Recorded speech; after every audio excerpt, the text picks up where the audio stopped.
Podcast La Biblia al desnudo traducido al español. Episodio 5. Bautismo, circuncisión y teología bíblica. En los últimos episodios, vimos cómo algunos de los credos históricos del cristianismo hicieron declaraciones sobre el bautismo, en particular el bautismo infantil, que confunden una presentación clara del Evangelio. El problema es que no se dice solo sobre el bautismo lo que se puede decir sobre la circuncisión. Lograr esa relación correcta es la clave para articular una doctrina bíblicamente defendible del bautismo infantil, y también tiene implicaciones para el bautismo de los creyentes. Bienvenidos nuevamente al podcast La Biblia al desnudo. En una serie de podcast anteriores, analizamos varios credos conocidos y cómo articulan la doctrina del bautismo infantil y justapusimos lo que encontramos con la forma en que los mismos credos describen la salvación solo por gracia a través de la fe. Vimos rápidamente que existen contradicciones internas significativas cuando se comparan esos dos elementos. El lenguaje es, honestamente, confuso.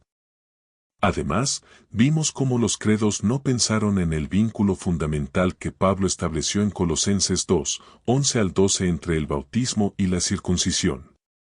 Señalé al comienzo de nuestra serie que si los dos ritos están vinculados teológicamente, entonces lo que se puede o no se puede decir sobre uno debe ser coherente con lo que se puede o no se puede decir sobre el otro. Los credos nunca parecen haber pensado en la importancia de ese equilibrio. Después de haberle mostrado la confusión, es hora de buscar algunas soluciones. No permita que su corazón se turbe ni que su mente se confunda más. Las dificultades se evaporan con algunos ajustes sencillos y directos en el pensamiento, ajustes que creo que no son más mágicos que ser coherentes con lo que se dice y lo que no se dice en ambos lados del tándem del bautismo y la circuncisión.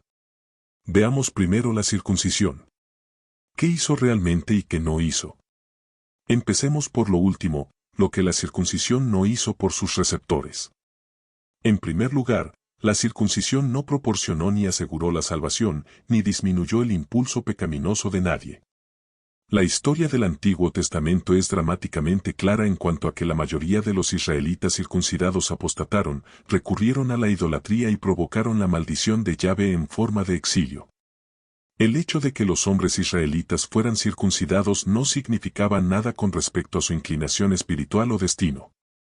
De hecho, Pablo niega específicamente tal ecuación en Romanos 4, donde se esfuerza por demostrar que Abraham fue justificado antes de la circuncisión porque creyó. En segundo lugar, la circuncisión no se practicaba en las mujeres. Puede parecer obvio, pero la circuncisión genital femenina se practicaba, y todavía se practica, en algunas culturas y religiones de Oriente Medio. El hecho de que en Israel la circuncisión solo se practicara en los hombres debería indicarnos que el rito de la circuncisión en sí no tenía nada que ver con el destino espiritual último de la persona. De lo contrario, las mujeres habrían quedado excluidas. Sin embargo, la circuncisión sí tenía algo que ver con las mujeres israelitas, lo mismo que con los hombres. Hablaremos de eso en un momento. En tercer lugar, la circuncisión de los hombres se practicaba en otras culturas además de Israel. Otros pueblos antiguos, como los egipcios, practicaban la circuncisión masculina. Esto nos dice, una vez más, que el rito en sí no tenía ninguna eficacia en lo que respecta a la salvación. Más bien, su importancia residía en lo que el rito significaba en relación con las promesas que Dios dio a Abraham y a sus descendientes. Y, por supuesto, esas promesas tenían que ser creídas. El rito de la circuncisión en sí, por tanto, no tenía nada que ver con la salvación ni con la propensión de la persona a buscar al Dios de Israel. Tampoco garantizaba que el destinatario fuera elegido con respecto a expresar eventualmente una fe firme en el Dios de Israel. Si estas presuntas conexiones fueran válidas, no habría explicación para la apostasía nacional de Israel. De la misma manera, no tendríamos explicación de cómo las mujeres fueron atraídas a Dios o hechas parte del pacto. Y esperaríamos que los gentiles se convirtieran en adoradores de Yahvé, el Dios de Israel, si eran circuncidados. Nada de eso tiene mucho sentido a la luz de lo que lees en el Antiguo Testamento.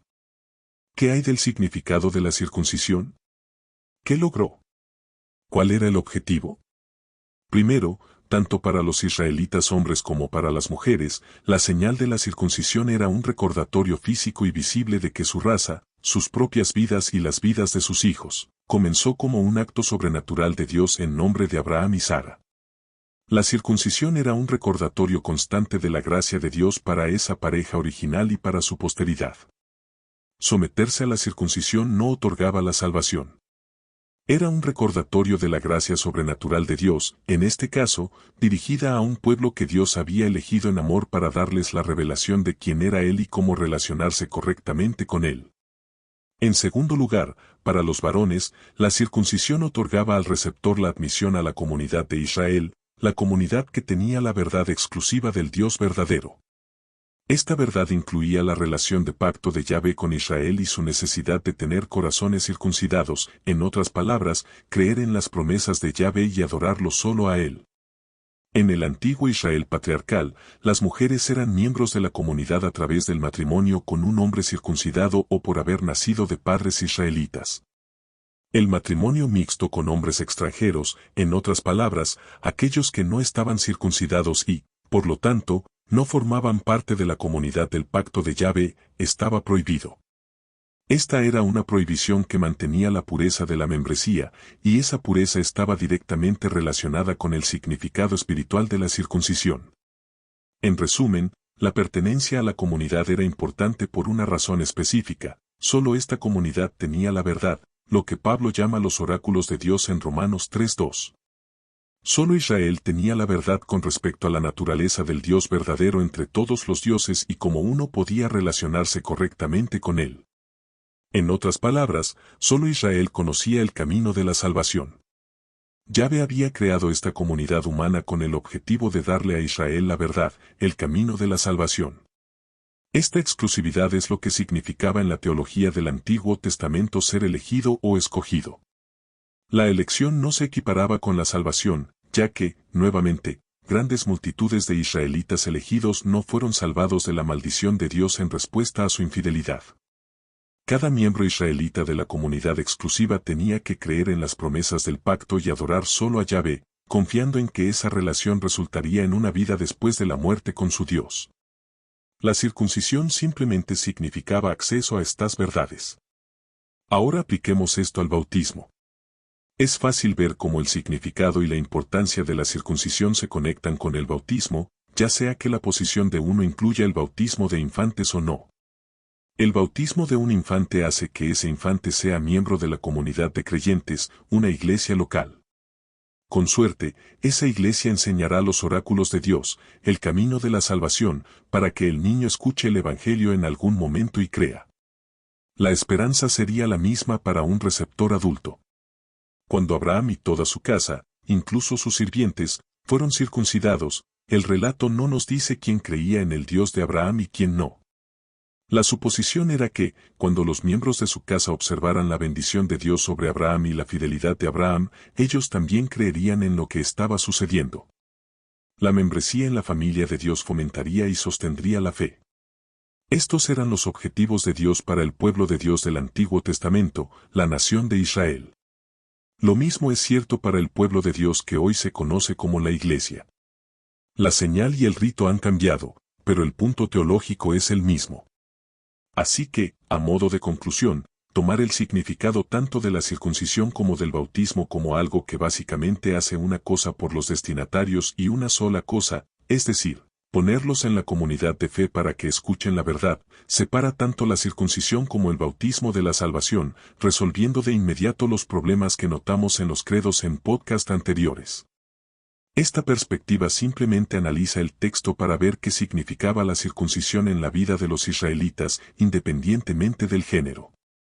No es terriblemente complicado una vez que nos alejamos de la confusión de credos e insistimos en la coherencia de decir solo sobre el bautismo lo que podemos decir sobre la circuncisión.